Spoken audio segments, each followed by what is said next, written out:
What happens when an indestructible man meets an unyielding symbol? When Luke Cage, born of injustice and forged in Harlem, faces off against Captain America, the living legend who wins? The streets versus the star-spangled shield, power versus principle. And it all began with one fateful decision. New York City pulsed with life as always. Horns blaring, subway brakes screeching, and the aroma of hot pretzels blending with car exhaust in a symphony of chaos. But within this towering jungle of steel and concrete, Harlem stood like a heartbeat of its own, raw, proud, and unshakable. Luke Cage, the hero for hire, had grown into Harlem's guardian. The community trusted him not just because of his bulletproofy skin and superhuman strength, but because he cared. He'd been one of them, once just Carl Lucas, a wrongfully imprisoned man, subjected to illegal experiments that granted him his powers. Now, Luke walked the line between superhero and street protector, choosing to deal with problems the Avengers often deemed too small: drug trafficking rings, corrupt landlords, gang violence. He wasn't out to save the universe. He just wanted to make sure the old woman on 145th Street could walk to church without fear. That very mindset placed him at odds with the Avengers more than once, but it had never truly been a confrontation. Until now. The conflict began quietly, almost too quietly to notice. A new initiative had launched under the United Nations, Project Unity, with the world recovering from interdimensional incursions, alien invasions, and fractured allegiances among Earth's mightiest heroes. Global leaders demanded control. The project promised a world where powered individuals would be overseen, documented, and if necessary, deployed. In theory, it was about order, but Luke Cage smelled something rotten beneath the polished facade. Behind the scenes, several lesser-known neighborhoods across New York, Brooklyn's Bedford-Stuyvesant, Harlem, the Bronx, began to see an influx of covert surveillance and proactive neutralizations. Luke's informants uncovered files that suggested Project Unity wasn't just about protection. It was about control, especially in communities that had always been marginalized. Potential future threats, they called them. Young, gifted individuals of color were being tracked, watched, monitored. Luke had seen this before.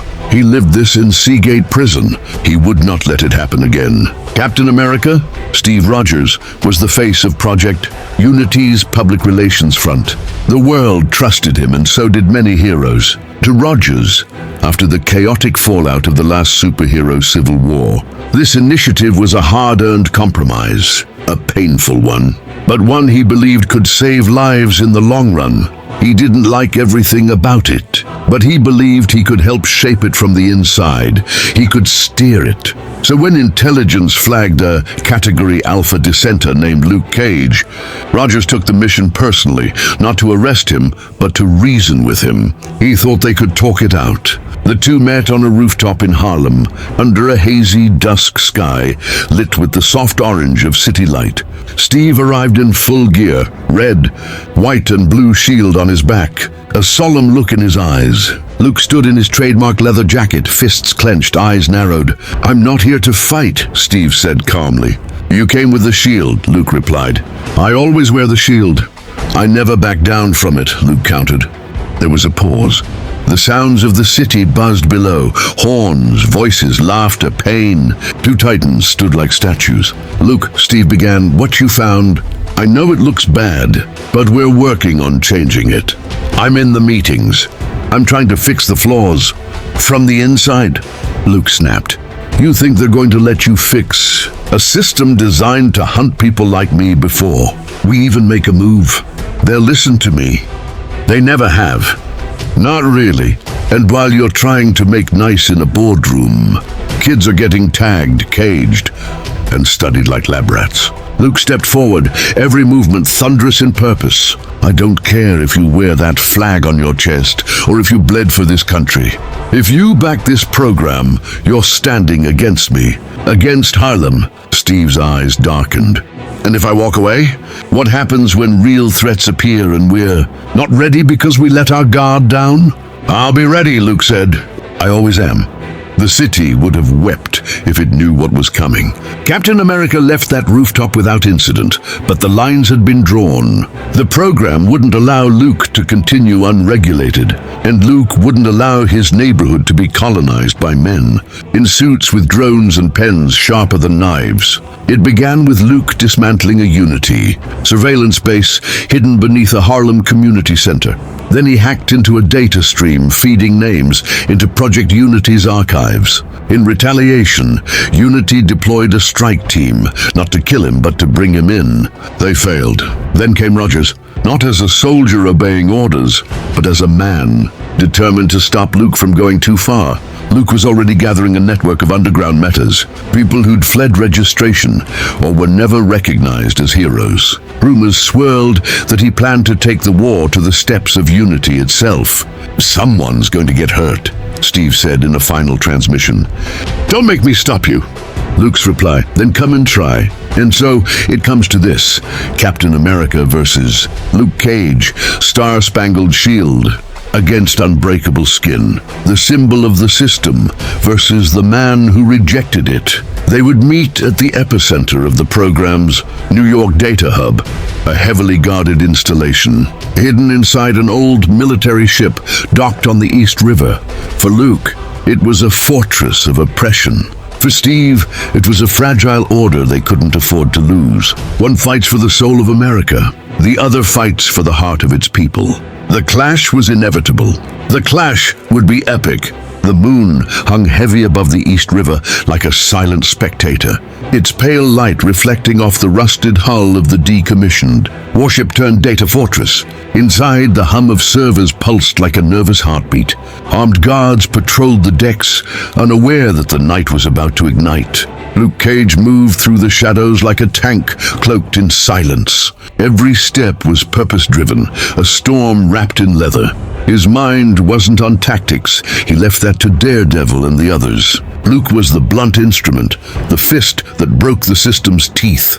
Tonight, he wasn't here to talk. He was here to shut it down for the kids, for Harlem, for every name logged in Unity's black books. And standing between him and the core server was Captain America. Steve Rogers waited at the top deck, framed by searchlights. The wind tugged at the blue in his uniform, the shield already gripped in his hand.